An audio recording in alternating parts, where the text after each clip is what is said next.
Welcome to Secrets of Social Impact Communicators, the podcast where we explore how nonprofit leaders can breathe, lead, and grow. I'm your host, Nate Burt, founder of Silver Maple Strategies. So excited to have you with us today. I've got a really great conversation. Look, I have always loved the arts, right? I'm a writer, I'm an author, I am a movie buff. I grew up watching old classic movies with my dad and have since branched out into, my favorite genre, which happens to be horror. But there's so much out there, whether it is on stage, on screen. And Sara Dean is executive director of the Pear Theatre in Silicon Valley, California. And she's going to share some really powerful insights about inclusivity, about balancing inside of an impact-driven organization or inside of a nonprofit, the service to your clients. In her case, that is audience members, it's performers, it's funders, and so many other stakeholders, and balancing that with the day-to-day reality of running a nonprofit, which is in some ways a business, right? It's very different from a business in many ways, yet there are administrative needs, financial needs, operational needs, et cetera. And so she does a really good job talking about that. She also shares some really powerful stories, both classic and new, that have informed her leadership, her ability to balance all of these competing priorities, especially when the arts has fundamentally changed, right? The desire of audiences, how to structure and maintain a sustainable operation in a really, really expensive, smart, talented, capable part of the country. Again, I think you're going to get a ton of value and get some really unique insights from Sara's great experience. That said, let me just share, first of all, that we are giving away a free resource now. We recently delivered a webinar all about ethical, practical uses of artificial intelligence inside your nonprofit that don't involve letting people go, right? Very human-centered approaches. That pairs really nicely with this episode because we're talking a lot about human beings, right? Unlocking people's minds and hearts, finding new ways to stir the soul, finding new ways to challenge convention or maybe rigid, outdated mindsets in some cases that need to be challenged, and opening ourselves up to the possibility that art creates. And so in a similar way, as you look at tools or opportunities inside of your organization, there are some really practical ways that we are finding with our clients can be helpful, leveraging AI in a way that is responsive to very human-centered approach. And so we have a new resource that we've developed, and we'd love to share that sort of an action guide with you with several prompts that can help you with activities you may encounter day to day, whether that's preparing a grant proposal, whether it's writing an appeal, or developing a project management plan. So we basically built a free custom GPT. It's a tool anyone can access online. And we've given you a library of those prompts as well if you want to play around with them on your own. And so again, send me a note, Nate@silvermaplestrategies.com. Again, Nate@silvermaplestrategies.com. Happy to share that with you at any point. All right, without further ado, let's dive into my interview with Sara Dean. All right, well, welcome back to Secrets of Social Impact Communicators. I am Nate Burt, your host, and so excited today to welcome Sara Dean, Executive Director of the Pear Theatre. Thank you so much for being here, Sara. Thanks so much, Nate. This is going to be a lot of fun. Absolutely. I'm so excited. So can you start by talking a little bit about yourself, Sara, and the Pear Theatre, just as an organization, sort of your mission, your values? And then I want to talk a little bit more about sort of what your experiences have been and maybe your biggest aha moments as a relatively new leader of this organization. Yeah, sure. I'll start with the Pear. The Pear opened, we are in our 24th season. And so early 2000s, it was founded by Diane Tosca, who just had a passion for telling her unique take on stories. She too is a playwright, and I think really found that she needed a place for persons like her, artists within that community, within her network, to have a place to play, to create. Since then, it's had two additional leaders before I got there. Betsy Cruz Craig led it about 13 years in or so, and then I took over for St. John Jones earlier this year. So this is month 11 is kind of how I talk about it. And it feels like it's been 5 years and also 5 minutes. We've done an incredible amount of work this year. So it has been challenging and rewarding, and really hope that we are kind of on this launch pad for kind of something even better. And then about myself, I have been professionally working in the arts world since I graduated college. I did a very small stint with a corporate gig in Silicon Valley. Since then, it's just been the arts. I've been very lucky. I actually started my career on Broadway with The Lion King as a stage management intern. Awesome. The lowest of the low. I joke, I made coffee for Elton John, Tim Rice. Wow. That was exciting. That's awesome. And then since then have worked for regional theaters, community theaters. And the last 8 years, I guess, I've been at the community theater level working as the executive leader for a couple organizations now. Amazing. So Sara, love that background and super excited that you've been in this theater performing arts space basically since your career started. Can you help our audience sort of orient to where you are at in California and maybe the unique, like what is the unique context in which you are bringing theater to the public?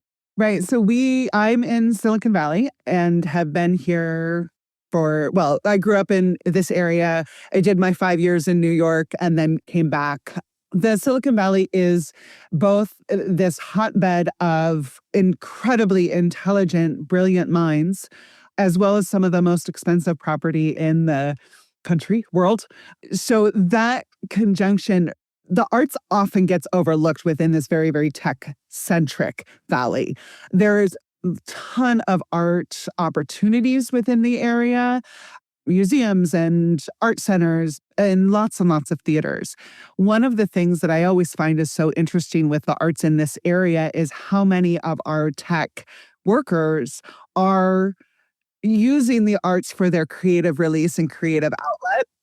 I always laugh at, we have performers who come to our show, they've spent their day working on iPad Gen 12, whatever they're on right now. And then they're coming to us to create, to release. We have teachers, we have all walks of life, right, that use these theaters or the artistic community to further really their creative release and creative outlet.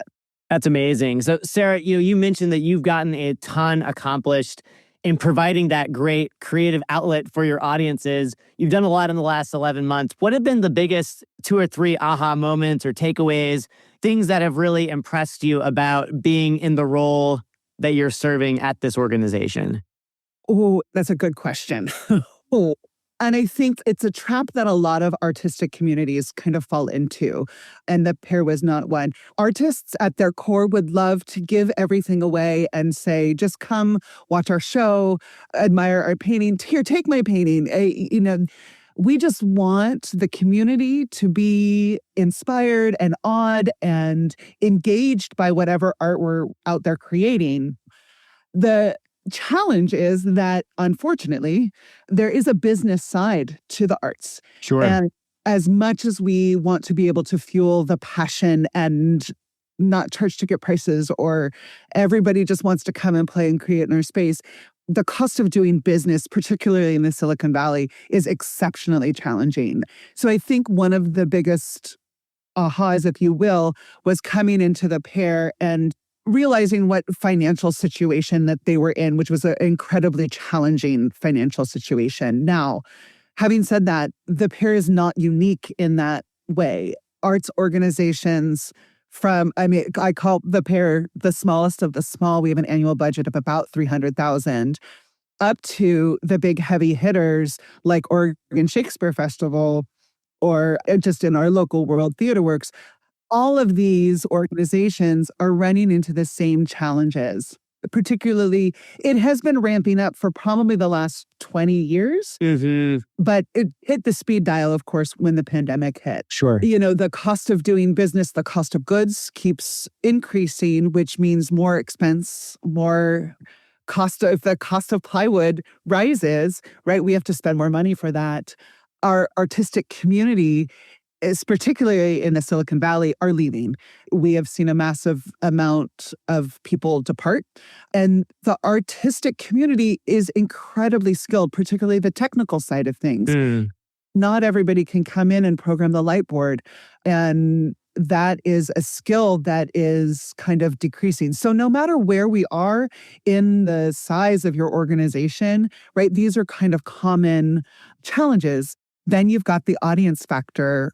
audiences are waning. Maybe how do we recruit those new audiences? The old model of subscriber base rolling your organization, people are now in the moment. It is about what am I going to do tomorrow and not thinking what they're going to do 6 months or a year from now.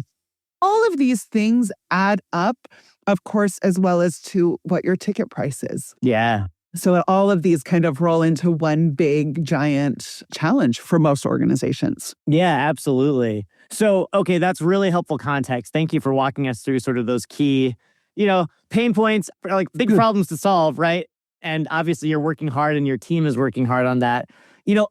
I suspect that one of the things that keeps you going is just your passion for theater, your passion for this work, the audience, the performers. So walk us back to when you first got into this space. What was it that really drove you to say, like, this is where I need to be in my career? And how has that kept you going, year in, year out? Yeah, I've known that I've wanted to be in the arts since third grade. Oh, wow. So okay. it is definitely not. And I come from theater stock. My grandmother was a performer. Her grandfather was on the vaudeville circuit. So there's some Wow. lore back behind me. Yeah. But it's, I think when I really look back on it as a teenager, I felt connected to being in the arts. I performed a lot with a local group and I grew up here. So there's Los Altos Youth Theater was formative in my career or in my life of just being a place where I, as an awkward teen who isn't awkward as a teen, felt that they were just accepted and I could explore different pieces of who I am, right? So that was the initial draw to the arts, to theater. I could be wild and boisterous on stage where I probably was a little bit more shy and reserved in normal life. That shyness probably has left. So I always knew that the arts were a huge part of my life. In high school, I got into directing and really decided, this feels really good. So the program that I studied it at New York University. And the program that I was in had everything. So I did some directing, we did some performance, we did vocal work, we did design work and stage management. And so through all of those, I really left that with this wide array of skill sets. What I discovered during that time is that I was great at management. So that led me into the stage management side of things. When I interned with The Lion King on Broadway, I was there from their opening through the Tony Awards. Oh, wow. Okay, cool. It was an awesome, just an amazing experience that you kind of can't top. That was where I really found the management side of things to be my sweet spot. When I came back to California, I was in a company management role. Again, it's just making sure that the artists have what they need to get their job done to the best of their ability.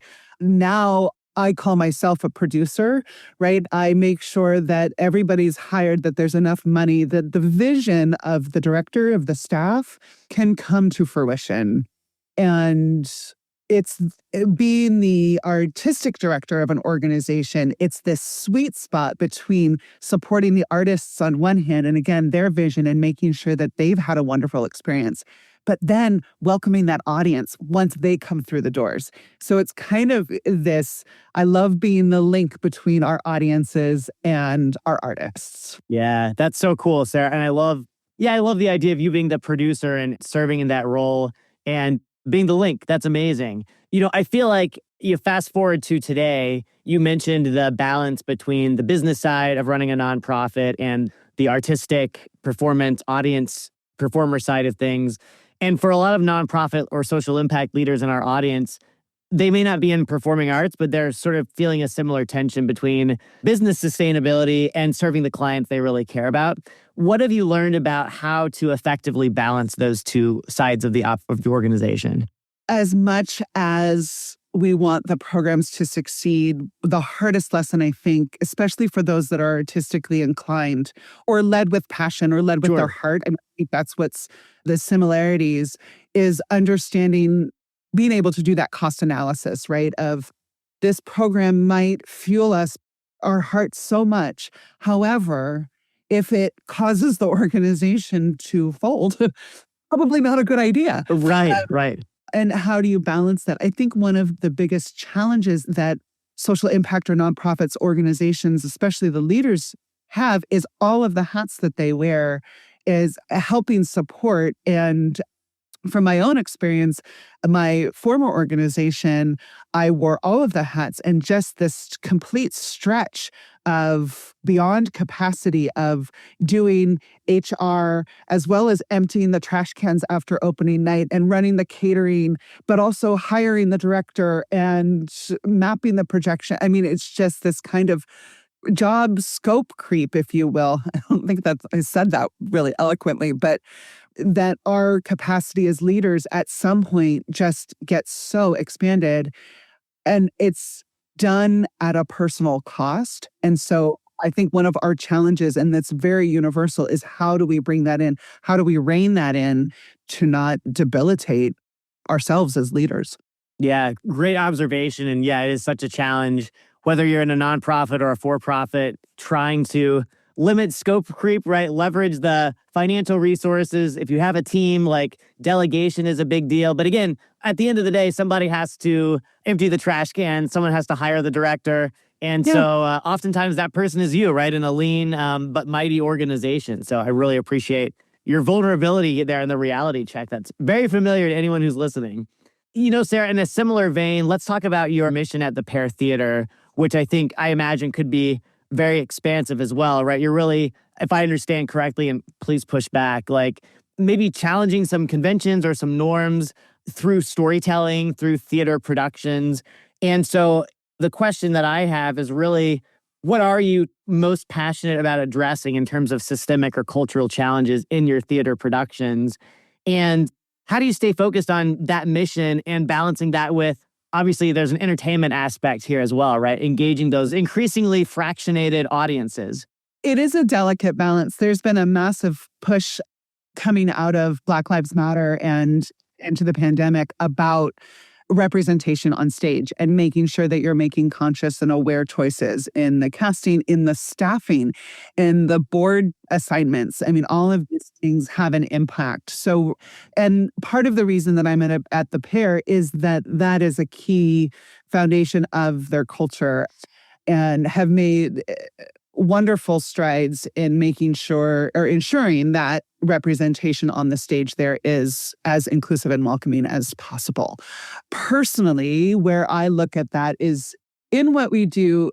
Oh man, my articulation here. No, you're fine. This is great. It's a huge Totally. Huge Pear's mission is really to present productions that challenge our audience, that hopefully we can do some classics. There's a wide range of classics, new works, contemporary, and so on and so forth. What's awesome is that there's an open door. It's not like we only do Shakespeare. Right. There's everything. However, what that means is that I am now looking at everything and trying to weed out how we find what's best for our organization.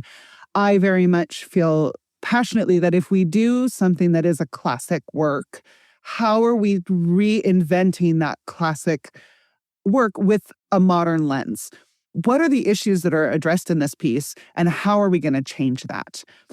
The organization earlier this year, back in April, produced Henry V, a Shakespeare work, generally done with a cast of 20. I mean, it's a very, very large show.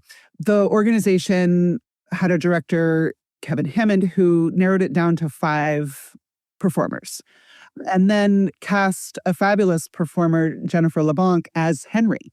So all of a sudden, we're changing this gender norm of having the Henry be male. And how does that impact that little change, right? Especially believe in this day and age where we are saying that gender is fluid, that there is no black, there's many shades of gray within that construct. If all of a sudden we have a feminine form playing a male role, how does that impact the story that is being shared and told? So for me as an artistic director watching this, I walked away really with 2 things. One is the gentleness that Jen brought to some of the inflection, to some of the character of Henry, that all of a sudden, instead of this being this demonstrative king, there were some really gentle moments that I think it just brought a different nuance to it.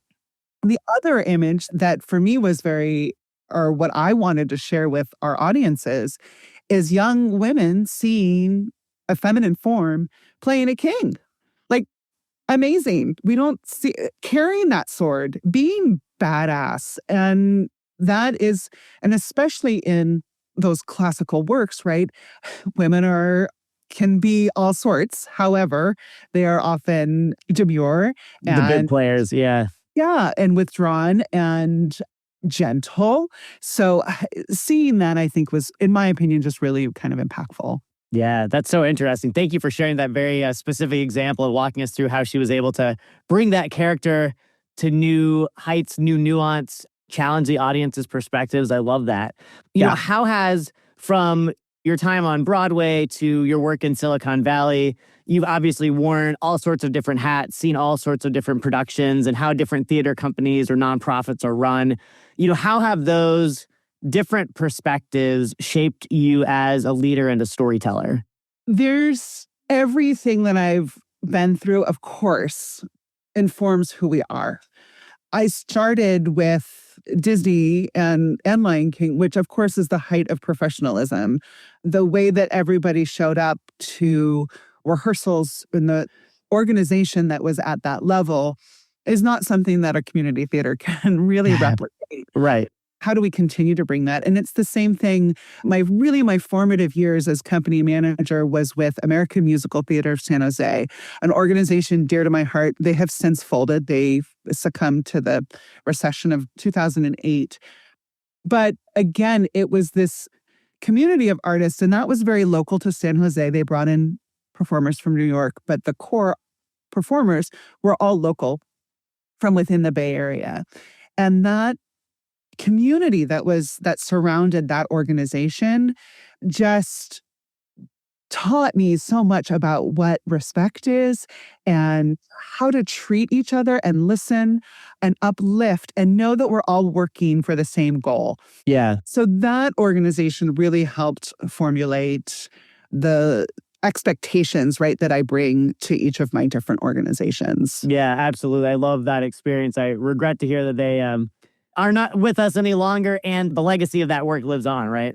It really does. I ended up having coffee actually just last week with my former executive director of that organization. And we still talk whenever any of that community comes together. It's like, oh, those were some times. Yeah. Those were some times. And the heart lives on. And I think that sort of passion and love, it's rare to have that sort of love for an organization. Yeah, absolutely. No, I love that. So speaking of uplifting, engaging, challenging, you've given us some very concrete examples of how you are being more inclusive, challenging people's maybe norms or assumptions through some of these classic plays, as well as original, new material. When it comes to the audience, right? You talked about the fact that it used to be there was this sort of reliable subscription-based model. People come back show after show. Now it's like, okay, I'm going to wait till I figure out what I want to do tomorrow and maybe come then. Yeah. What are you learning about the power of story, the power of inclusivity to engage those audiences that are increasingly asking for different things? How are you better able to engage them or maybe challenge their mindsets through story? Like, are there any anecdotes or examples that you're comfortable sharing? Oh, gee. And if not, that's okay. So there's the idea that popped into my mind. I'm like, we're coming. We'll visit that later. Yeah. So many things. All the thought bubbles running through my mind. Absolutely. So we are close with a senior complex. Sure. In Palo Alto. And this is a group of very phenomenal people who are just incredibly engaged with the world around us. And one of the things that always strikes me as one of the challenges when really thinking about programming, right, is twofold. How do we retain the audience that is coming and loving? And how do we bring in different audiences, right?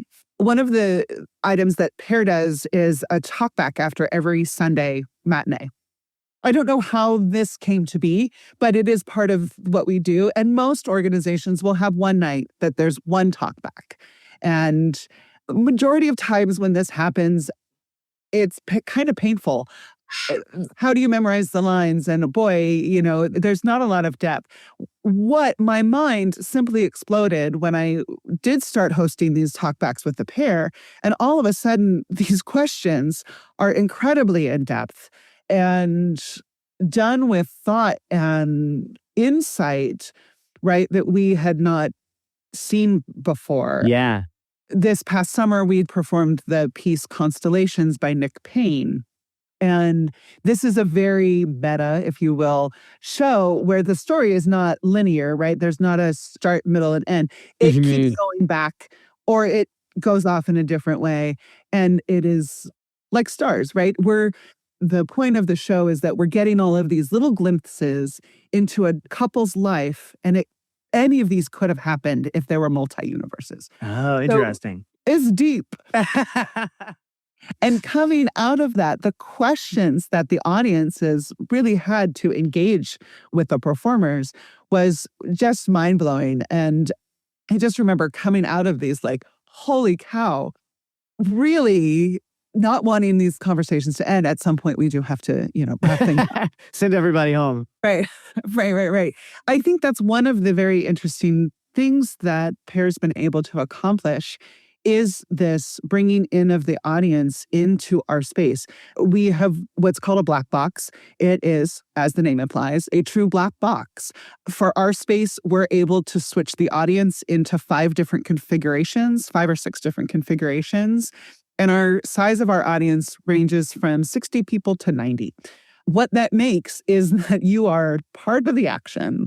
You are right there with those performers. So I think from my experience that the audience feels a sense of ownership in the shows that they are witnessing. They're more engaged, they're less passive than when you go to see something at your major city, right? The Broadway tour that's come in, that's massively overdone. And I really think that's an engaging piece of what the pair is able to accomplish. Yeah, that's incredible. I love that. Those are really great examples, Sarah. Thank you for sharing that. Yeah, it just goes, we talk about, so my wife and I talk about this with kids, with parenting, or I think sometimes and I'm not suggesting this is true of the Pear Theatre at all, but I think too many people are underappreciating what their audience or their client are capable of thinking, believing, the experiences they bring, the curiosity they have. And so hearing that Constellations example is just a really powerful reminder to assume positive intent and assume that we can go really deep and it's still going to be okay. We're going to get a lot of value out of it. Yeah, exactly. That piece of when I started with the organization, I sat down with a couple of the audience members and they went, well, there's some of the programming recently that we haven't liked, but some of what we do, and it's always well done. And so we keep coming back for that piece. And, no matter what show we do, there's always somebody who's not going to enjoy it. Sure. Yeah. So you can't, there's literally, Henry V had not lots of complaints. There were 2, but they were very social media-y. And that's fine. They're welcome to do that. Even our last one, which was in the Pair's history as called The Art of Murder, pretty tame. We had somebody who said, why did you even pick this show? These people are despicable. And you're like, well, because it was entertaining. And that's kind of the point. You're not supposed to like them.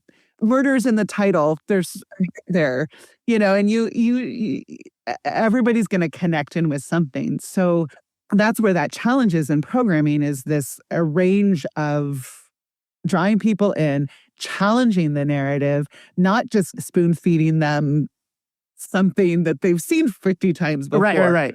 Or if we are doing that, right, how are we making this different? And I'll be directing at the beginning of 2026, My Fair Lady, normally done with massive sets, a cast of 30. And we're paring it down. See what I did there? Good fun. Thank you. There's a lot of that in our world. We're doing this story with 13 people. And how can we, without changing the dialogue, without changing the songs, my hope is that we're able to kind of flip it from, instead of it being the upper classes looking down upon the lower and trying to elevate them, how is the lower classes looking up at the upper classes? And so it's kind of this is the hope that I'm hoping to share with the audiences.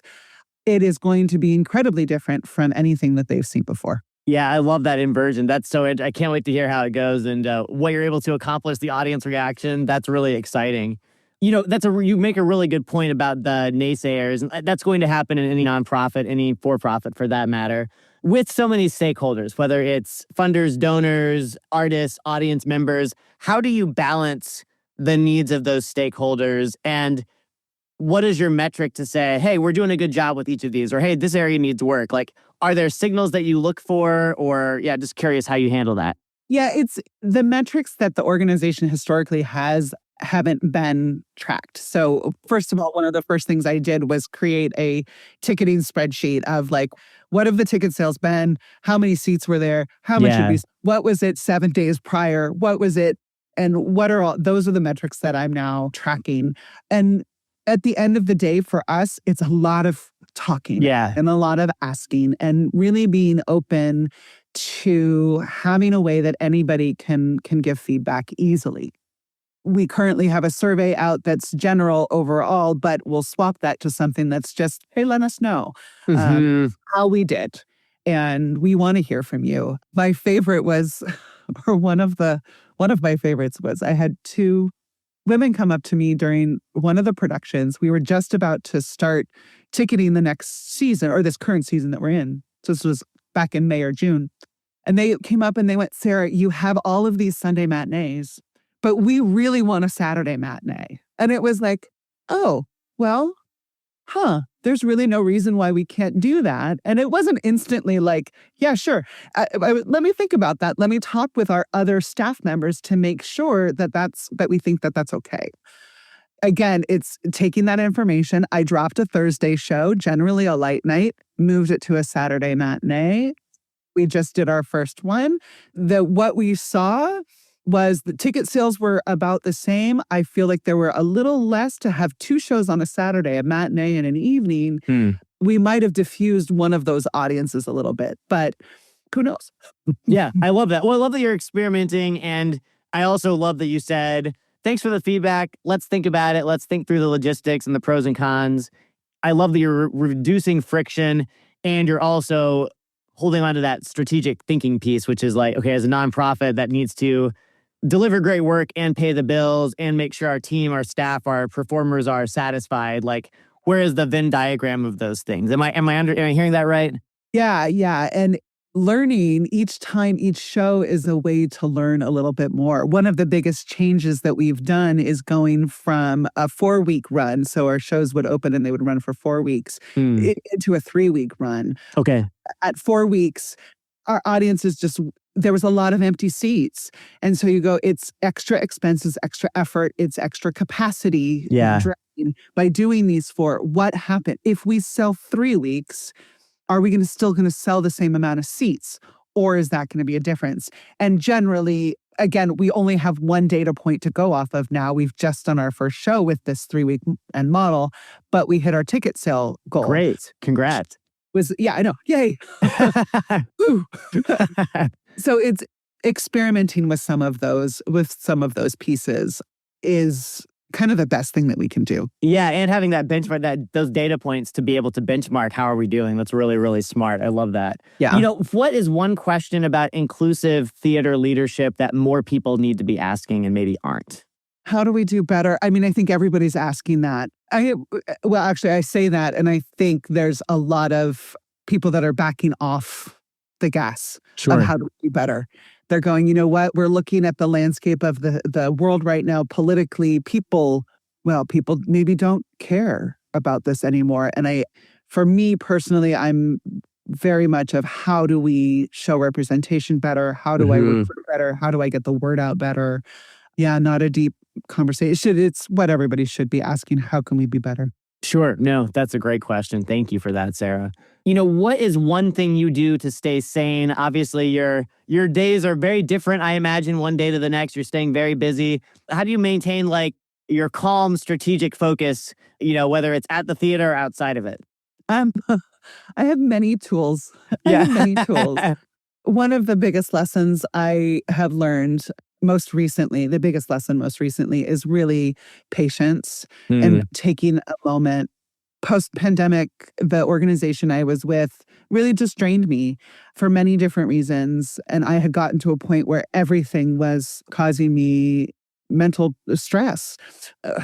Again, this is not on any individual person. There were things that they could have done better, but the thing that I could have done better is to pause and to take a step back and go, wait a minute, hang on, hold there.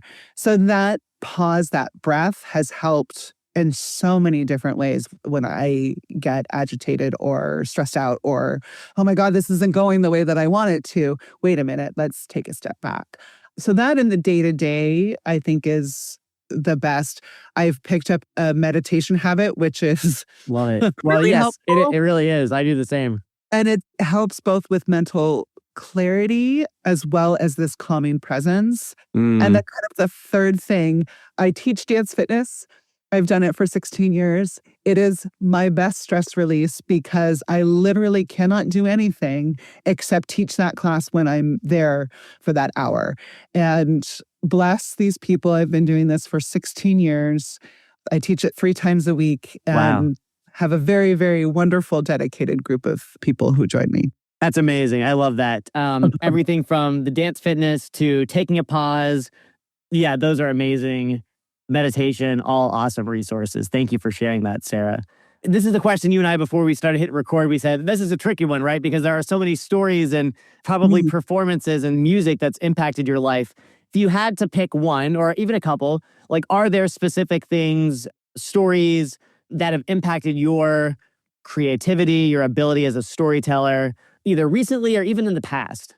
Yeah, it is such a broad question. And I would say everything that I watch impacts me as a storyteller. I know that's a terrible answer, but it is. There's something that I can walk away from and go, wow. I had the wonderful pleasure of seeing actually just 2 shows this past weekend, both of which have impacted me. One is called The Driving Beat at TheatreWorks, which is a local organization here in Silicon Valley, directed by Jeffrey Lowe. And this is a new work that was done in a very small, intimate space. But it's the story of an adopted boy and his journey with his mom across the country, across the U.S., to find a sense of belonging for him. And the relationship between this mother, and I have 2 boys. I have 2 nice. sons That's awesome. who are adults now. I call them one. They'll always be my boys. But seeing this really healthy relationship between a mother and a son just trying to connect in a day where everybody's on their phone. Yeah. This slowing down and just watching that experience was just really touched me as a human and as a mother. And then as an artistic storyteller, I would say the one, and again, I had the wonderful option of seeing the musical Suffs, which came through San Francisco this past weekend, very timely with our election, which is the story of the suffragette movement in the early 1900s.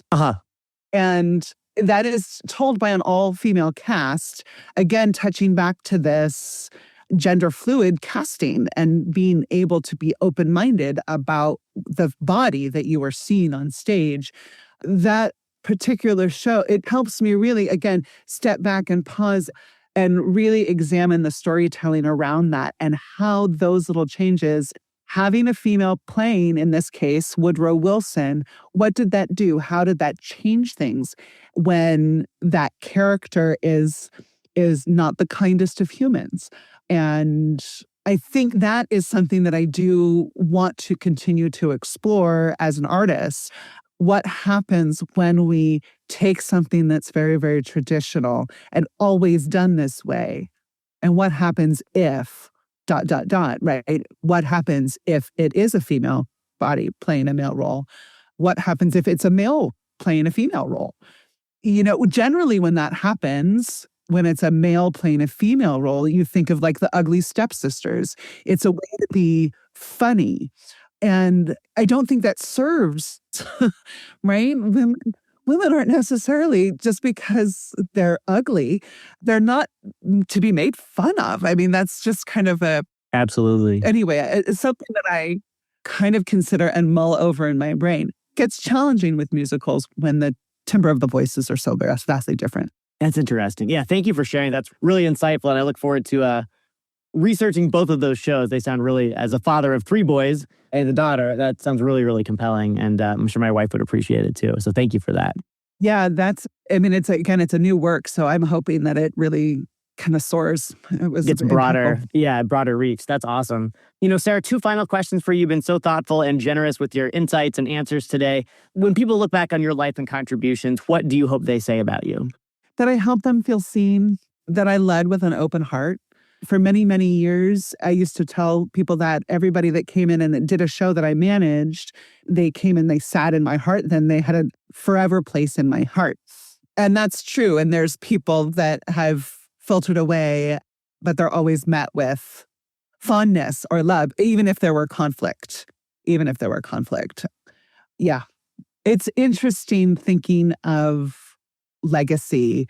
And that, I don't know, as far as like having an imprint or having my name on a building or a statue in the lobby, like none of that appeals, but just to be thought of with that I uplifted, yes, showed up and gave passionately, I think is where I see myself. That's beautiful. I love that. Thank you, Sara. Well, last but certainly not least, Sara, where can people go to learn more about you and about the Pear Theatre? They can go to the Pear's website, which is thepear.org, like the fruit. And we are on the socials, the Instagram and Facebook. I personally am just on Facebook. I don't have very much of a social media imprint. So sorry. I remain a mystery, I guess. No apologies needed. One of those things like, you can't, there's not a lot on me out there, I don't think.